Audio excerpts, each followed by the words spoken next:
भगवान बुद्ध का जीवन बाहर से राजसी था, लेकिन भीतर से अत्यंत करुणा और दुख से भरा हुआ। उनका जन्म लुम्बिनी में हुआ। पिता राजा शुद्धोधन और माता रानी महामाया थीं। जन्म के कुछ ही दिनों बाद माता का देहांत हो गया। बचपन से ही सिद्धार्थ के जीवन में एक खालीपन था, जिसे कोई वैभव भर नहीं सका। राजा शुद्धोधन नहीं चाहते थे कि उनका पुत्र दुख और संसार की सच्चाई को देखे। उन्होंने सिद्धार्थ को महलों में ही रखा। चारों ओर सुख, संगीत, नृत्य, सोना चांदी और सुंदरता थी, लेकिन सिद्धार्थ का मन इन सब में नहीं लगता था। उनकी आंखों में अक्सर एक गहरी उदासी झलकती थी, जैसे वे कुछ खोज रहे हों। एक दिन सिद्धार्थ ने नगर भ्रमण की इच्छा जताई। बाहर जाकर उन्होंने पहली बार एक वृद्ध, एक रोगी, एक मृत व्यक्ति और एक सन्यासी को देखा। यह दृश्य उनके हृदय को भीतर तक हिला गया। उन्होंने पहली बार समझा कि यह संसार दुख से भरा है। बुढ़ापा, बीमारी और मृत्यु से कोई नहीं बच सकता। उस रात सिद्धार्थ सो नहीं सके।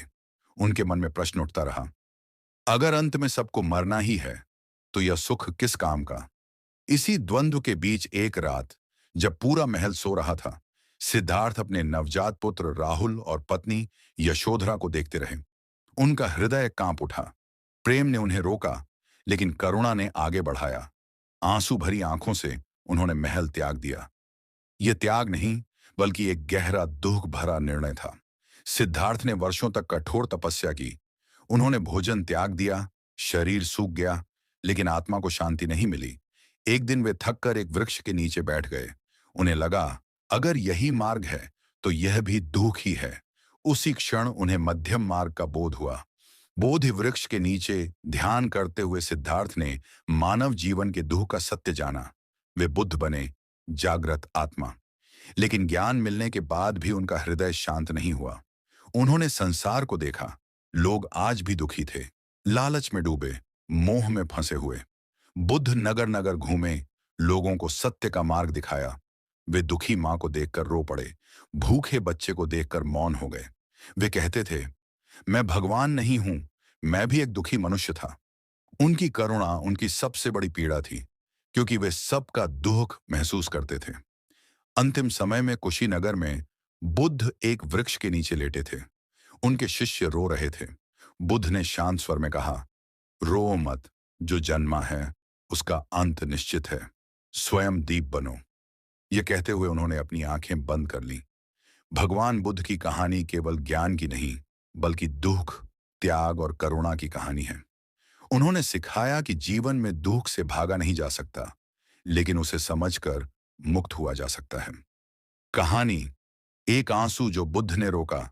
गांव के बाहर एक पीपल के पेड़ के नीचे बुद्ध ध्यान में बैठे थे। तभी एक मां दौड़ती हुई आई। उसकी गोद में मरा हुआ बच्चा था। कांपती आवाज में वह बोली, भगवान, आप सबको जीवन देते हैं, मेरे बेटे को लौटा दीजिए। भीड़ चुप थी। सबकी नजर बुद्ध पर थी। बुद्ध ने आंखें खोली, मां की ओर देखा, और पहली बार उनकी पलकों में नमी झलक गई। उन्होंने कहा, मैं तुम्हारे बेटे को जिंदा कर दूंगा, लेकिन एक शर्त है। मां की आंखों में उम्मीद चमक उठी। जो भी कहें, मैं करूंगी।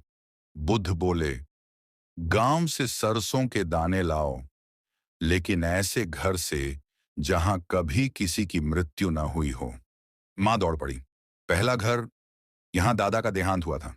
दूसरा घर, यहां बेटी चली गई। तीसरा, चौथा, पूरा गांव। हर दरवाजे पर एक कहानी, एक मौत, एक आंसू। शाम ढल गई। मां थकी हुई लौट आई। गोद में वही निश्चल शरीर। वह धीरे से बुद्ध के चरणों में बैठ गई और बोली, भगवान, अब समझ आ गया, मेरा दुख अकेला नहीं है। बुद्ध ने शांत स्वर में कहा, जो जन्मा है उसका जाना निश्चित है। दुख तब कम होता है जब हम उसे समझ लेते हैं। मां ने अपने बच्चे को चुपचाप जमीन पर रखा और पहली बार रोई नहीं। भीड़ रो रही थी और बुद्ध, उन्होंने उस दिन अपने आंसू रोक लिए।